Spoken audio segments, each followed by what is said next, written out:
Belakangan ini kita memang lagi nyari copywriter untuk membantu tim kita yang sekarang udah ada. Dan dalam proses rekrutmennya sendiri, kita udah ngebuka beberapa kali, tapi memang belum ada yang cocok. Entah itu dari segi jarak, dari segi skill, dari segi pengalaman, dan masih banyak lagi. Nah, yang gue pengen share hari ini, gue pengen ngomongin tentang gimana sih point of view dari si interviewer dan juga dari orang yang diinterview. Ternyata beda jauh ya. Jadi selain yang biasanya itu menginterview HRD kami dan juga pemilik bisnis, tapi kita juga sekarang melibatkan dari tim copywriternya sendiri yang sekarang udah ada untuk menginterview langsung sebagai user dari segi orang yang mau join sebagai copywriter ini.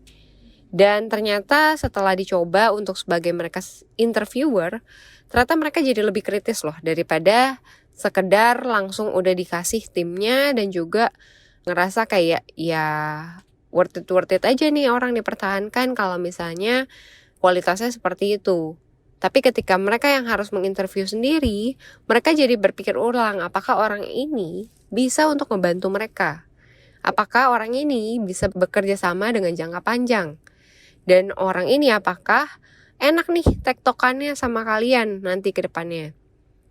Nah untuk itu yang biasanya menginterview selain dari HRD, pemilik bisnis, dan juga sekarang adalah copywriter, kita coba untuk lakukan tes yang memang lebih ketat. Jadi selain pertanyaan-pertanyaan untuk ngetahuin soft skill mereka, kita juga pengen tahu nih apakah mereka benar-benar niat kerja dan motivasi kerja mereka tuh sebenarnya apa. Dan kenapa mereka mau join sebagai bekerja di agency. Karena bekerja di agency mungkin akan berbeda dengan copywriter-copywriter yang berada di perusahaan-perusahaan lain. Mungkin kayak media atau majalah dan sebagainya itu akan berbeda. Tentunya di agensi kalian dituntut untuk ngetahuin banyak lini bisnis, banyak bentuk bisnis, dan juga bahkan kalian tuh nggak sekedar menulis, tapi kalian juga harus mengetahui apa sih fungsi dari tulisan kalian, akan ditaruh di mana, platform apa, dan juga apakah tujuan tulisan kalian dan goals dari perusahaan itu sendiri. Jadi benar-benar harus kenal dari segi lini bisnisnya, orangnya, bahkan apa goals yang ingin dicapai dari tulisan kalian ini. Jadi memang lebih berat nih daripada sekedar untuk bikin naskah-naskah atau artikel-artikel yang memang lebih terspesialisasi. Dan untuk jadi copywriter di agency, kalian juga harus dituntut bisa menulis entah itu dari segi skrip, video, copywriting caption, copywriting on image, dan masih banyak lagi. Misalnya kayak kalian harus mengerti juga tentang penulisan cara SEO untuk di website. Jadi memang untuk kalian masuk ke copywriter sebagai agensi ini, memang ada sih agensi-agensi yang terspesialisasi. Kalian tuh khusus nulis untuk artikel, kalian tuh nulis khusus untuk ini. Tapi untuk di Melon Branding sendiri, kami pengen copywriter kami tuh mengerti dari bahkan dari jenis bisnisnya juga supaya mereka bisa menyesuaikan penulisannya dari gaya bahasanya, dari gaya penulisannya, dan juga dari segi strukturnya itu mengikuti platform yang memang bisnis itu perlukan. Nah, kita saat ini memang lagi nyari copywriter seperti itu yang memang tentunya nggak memakan waktu yang singkat, dan juga untuk masuk ke kami juga kita tes apakah dari segi mentalnya, motivasi kerjanya itu betul. Dan memang saat ini kita pengen untuk dapetin talent-talent yang memang lebih berkualitas dan juga tentunya paham kalau untuk masuk di agensi kalian tuh butuh pola pikir untuk yang mau berkembang. Jangan sampai kalian ngerasa gue udah spesialisasi ini, gue cukup pelajarin ini aja, jadi gue gak perlu ngerti yang lain dan sebagainya. Bahkan kalian tuh harus tahu one step ahead dan one step di belakang kalian gitu, supaya kalian tahu alur kerja kalian tuh secara holistik.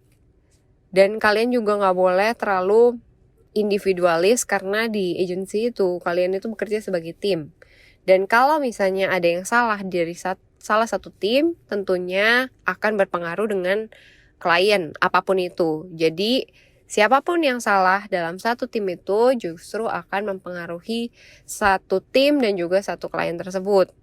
Jadi memang harus lebih berhati-hati dan juga saling sadar diri dan tidak saling menyalahkan, bahkan jangan individualis karena kita perlu orang-orang yang memang mau belajar, gak takut salah, dan juga gak mau menang sendiri atau benar sendiri kayak gitu. Dan bagi teman-teman yang mungkin punya keahlian dalam menulis dan juga punya passion, ingin coba nih sebagai copywriter di Melon Branding, kalian bisa kirim CV ke hrd.melonbranding@gmail.com. Dan kalau misalkan kalian nih pengen ngerasa kayak podcast hari ini tuh menarik untuk ngebahas setiap divisi-divisinya ngapain aja di agency, supaya kalian juga lebih kenal lebih deket nih tentang tim Melon Branding, kalian bisa DM kita di Instagram @melonbranding. Dan juga buat teman-teman yang pengen request kayak ngebahas apa tentang lini bisnis kalian, gimana cara marketingnya, gimana cara brandingnya, sama bisa juga untuk DM ke Instagram kita di @melonbranding. Dan kita juga selalu bikin artikel-artikel rutin setiap minggunya di website kita melonbranding.com. Di sana kita ngebahas tentang branding, marketing, dan juga kayak bahasan update sosial media, website, dan masih banyak lagi. Jadi kalian pantengin terus Instagram kita sama website kita karena kita update terus di sana. Bahkan podcast-podcast kita juga rutin diupdate setiap minggunya. Balik lagi ceritain tentang rekrutmen kita di copywriting tersebut. Jadi saat ini kita masih belum ketemu nih orangnya ya kan. Nah, kita juga memberikan kesempatan bagi teman-teman kita yang di internal untuk ngerasain gimana caranya sih nginterview orang, gimana sih caranya handle orang yang memang masih baru banget di posisi tersebut, apa yang harus kalian tanya untuk ngetahuin soft skill mereka, gali lebih lanjut tentang orang ini, dan masih banyak lagi gitu. Dan setelah mereka punya pengalamannya tersebut, mereka jadi sadar kalau jadi HRD itu tuh susah. Dan untuk mendapatkan orang yang cocok dan niat kerja itu juga susah. Walaupun banyak orang yang butuh kerja, banyak orang yang lamar, tapi banyakan yang not fit, banyakan yang asal mau lamar tanpa tahu dia masuk kemana. Dan yang terakhir tuh paling susah untuk dapetin orang yang komit. Jadi memang komitmen kerja itu penting banget dibandingkan dengan hard skill mereka. Karena hard skill itu masih bisa diajarin, pengetahuan masih bisa dikasih, pengalaman masih bisa dijalanin berdasarkan waktu. Tapi soal komitmen kerja, motivasi kerja, mindset yang benar itu memang sulit sekali ditemukan. Gue yakin pemilik bisnis ini pada relate semua ya. Jadi gak usah khawatir, kalian gak sendiri. Kalian gak usah ngerasa kayak apa yang salah, kenapa yang lamar di tempat gue kayak gini semua. Ya itu part of the journey, jadi nikmatin aja. Kalian akan tahu polanya, dan semakin lama lo akan semakin cepat juga untuk tahu orang-orang yang cocok untuk kerja dengan kalian, dan juga mana yang emang dari awal tuh udah gak memungkinkan. Jadi gak usah dipaksa, daripada masuk gak lama mereka akan keluar, jadi kesannya kayak perputaran karyawan kalian tuh tinggi sekali gitu. Itu aja. Jadi kalau misalnya kalian suka dengan podcast yang ngebahas tentang branding, marketing, dan juga bisnis lainnya, bisa terus ngikutin podcast ngomongin bisnis ini. Sampai jumpa di episode selanjutnya. Bye-bye. Butuh kaos yang desainnya nggak ada dimanapun buat flexing waktu bukber? Kontak langsung imprint buat custom baju kamu biar acara flexingnya makin mulus. Aduh, mau first date tapi rambut geradakan banget. Tenang, Haircare Studio bisa nyulap rambut geradakanmu jadi oke waktu first date.